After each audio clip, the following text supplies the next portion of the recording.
Radhe Radhe. Today is Saturday, 5th April 2025. A very happy Ram Navami that we are ushering over this weekend, along with, of course, the continuing Navratri. So, wishes and greetings to everyone as we now embark on this recap video journey for today's Bhagavad Gita study session. I'll bring up the slides and we'll take a look at the content we covered today.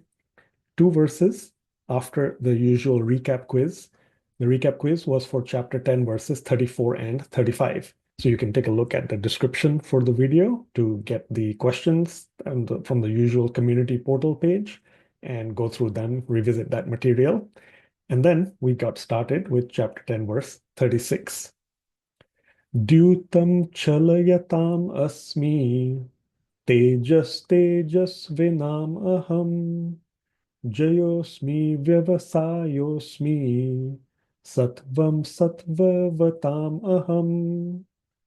So, chapter 10, verse 36 has the catchphrase as a question: splendor in gambling? We know the very obvious answer: no, there is no splendor or greatness in gambling. But as we saw in class, and we see here, Sri Krishna says he is the splendor of the splendid. He is the gambling of the cheats, and so on. So Sri Krishna is splendor, Sri Krishna is gambling. Yes, in that sense, God is everywhere, God pervades everything, splendor in gambling. But again, keep that in mind from a spiritual sense.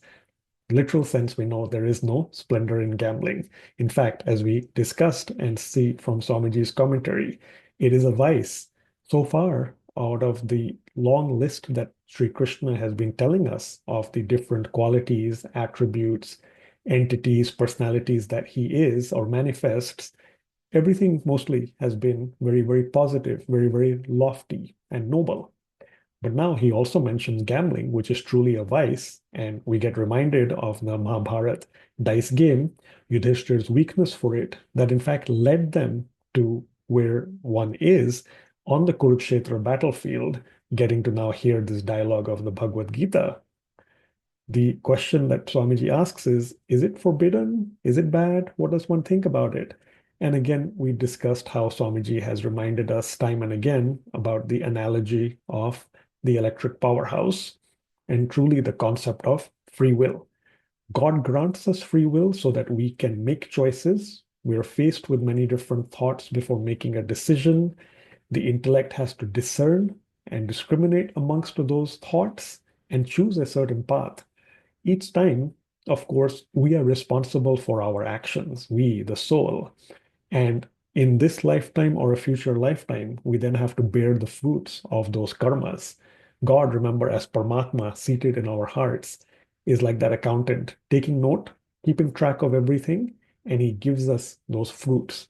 Again, whether those are rewards or punishment, we have to see based on how we have performed our deeds, activities, thoughts, speech, etc. So all that is under the concept of free will, with, of course, the overarching goal that even in the mix or midst of vice and virtues that are not good or noble, at some stage, hopefully, we will be drawn towards the true light, the absolute truth, to God, to be able to use our free will to love Him. So something important to keep in mind here that we have seen in earlier discussions. And then, of course, we talked about some of the, attributes that are less tangible, less visible, perhaps. Sri Krishna says he is the victory of the victorious, he is the resolve of the resolute, he is the virtue of the virtuous. All these are great things to have. They reveal the glory of the Lord, and they have also been mentioned previously. You can go and take a look. Chapter 2, verses 41, 44, and chapter 9, verse 30. Everything comes from God, so it's a reminder for us to always be thankful to Him for the blessings and grace. We even talked about the cricket example that I gave in class from what I've been seeing. When a bowler, for instance, gets the batsman out, I've been noticing over the past few years, there are some who truly pause and thank the Lord. They look up towards the heavens or the skies, or they do a little gesture, regardless of the country or the culture they are from. And it's a very, very enlightening observation to be able to see them truly be thankful for the grace and blessings that the Lord has given them.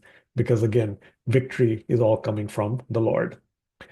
Resolve of the resolute, remember, we saw the flyer, so that was the image over here with the question and the comment. Aim high and focus for victory. Where might you see God? As we said, the trick one or the obvious one is, of course, we see Radha Krishna here at the top left. But let's look at the central theme, the picture itself. Aim high, bottom to top of these trees. We're looking towards their tops, right into the sky, and you focus in, hone in on your victory here being that spiritual victory of being able to recognize and appreciate God in everything. If you have that single pointed aim, that's chapter 2, verse 41, we've talked about.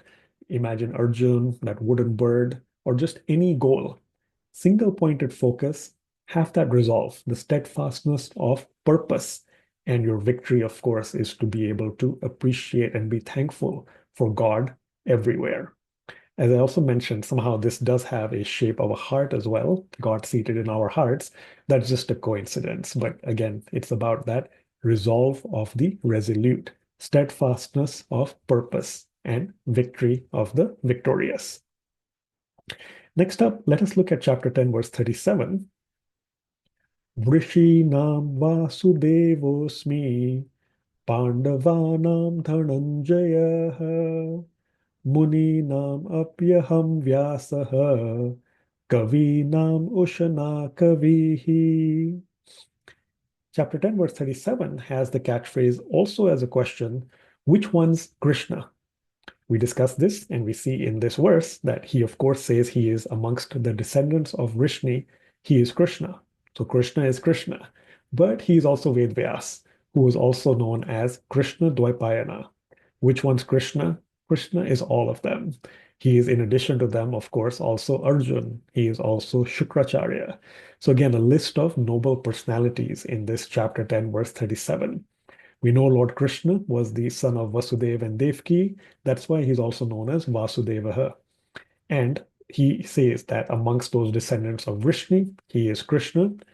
He, of course, talks about the noble and great Pandavas, and of them he says he is Arjun.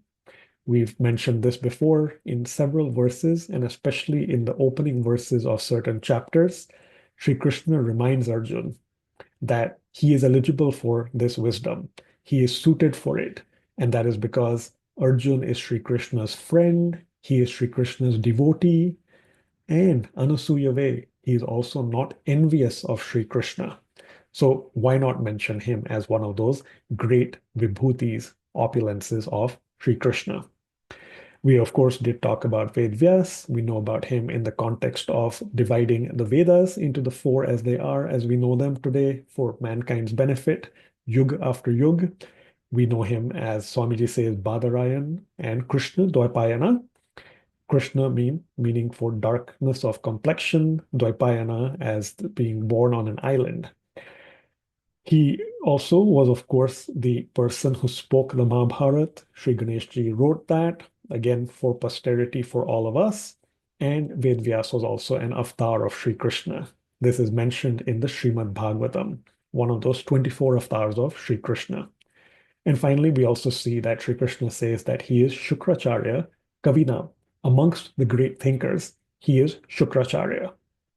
And that is interesting because he had compassion as a great sage, expert in the science of ethics, but he taught demons. He taught both demons and devtas, but it was interesting that he had compassion to also teach the demons as his disciples. Again, two verses today that are talking a little bit about the elements of vice that exist around us, right? We talked about gambling of the cheats. Here we're seeing demons and their interest in learning. As we mentioned in class, their interest in learning about life after death, even after they're killed. But again, the compassion of Shukracharya is what illustrates this great nature. And again, it is an element, an example of Sri Krishna's vibhuti and opulence. So again, chapter 10, verse 36, which splendor in gambling, and then chapter 10, verse 37, which one's Krishna, the two that we covered today. Let us also look at a couple of important Sanskrit words or terms. Definitely love this one. Vivasayaha, that is firm resolve. Again, as I said, take a look at chapter 2, verse 41. Vivasa Atmika Buddhihi, I believe. It comes up there. So here again, Vyavasayaha is firm resolve. Let's add that to our dictionaries or revisit that. And then let's, we have many appellations for Sri Krishna. We've, seen Vasudevaha. We know that. Maybe let's add here Kavinam. Not a difficult one. We recognize Kavi in Hindi as poet often, but really in Sanskrit, it's the great thinkers. Kavinam, amongst the great thinkers. So let's go ahead and look at those couple of words. We also had a chance to, of course, spend a good amount of time ushering in the arrival of the Lord. You can practice that via this meditation again. Thank you all, of course, for taking part in that. You'll see the link in the usual page in the slides when you look at the in your spare time section over here. So you can definitely keep practicing over and over. And that is, of course, in the context of Ram Navami, literally as we speak, this very, very special and festive weekend. As always, then we shall, meet next week. That'll be Saturday, 12th April, 2025, 8 a.m. Central Time, 6:30 p.m. India time. Once again, happy Navratri, culminating in a couple of days, and of course, Ram Navami as we speak and usher in the arrival of the Lord as well. Thank you so much, and Radha Radhe.